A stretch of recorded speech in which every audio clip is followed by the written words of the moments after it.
Մենք պարտականություն արել ենք, այսինքն մենք արժանի ենք եւս մեկ անգամ քվեստ ստանալու, որպեսզի այս անգամ ամենակարևոր հարցը դա խաղաղությունն է, որպեսզի մեր երեխաները այլևս չզոհվեն, որպեսզի Ռոբերտ Քոչարյանը եւ, չգիտեմ, Միշիկը,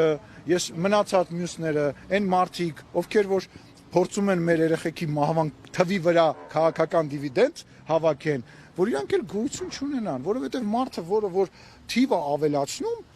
ասենք Ռոբերտ Քոչարյանը, որ ասում է 5000 եւ ավելի, հերմատինան հարցրեք, ասեք, բա մարտի 1-ին քիչ ես ասում 10 հոգի եւ 100-ով ավելի։ Բասա, բա Պողոս Պողոսյանի աղբոր տողուն էլ ավելացրու, ծեծելեք, սպաներեք, բա քիչ ես ավելացնում, հրապարակել եմ իմեջում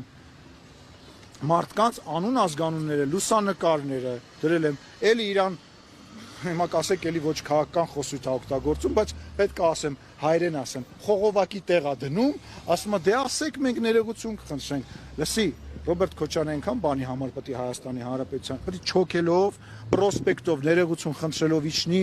օպերա մտնի, որտեղ որ մարդկանց ծեծելով տարան հասցրեցին քաղաքապետարանի մոտ, ներողություն խնդրելով պետք է ման գա։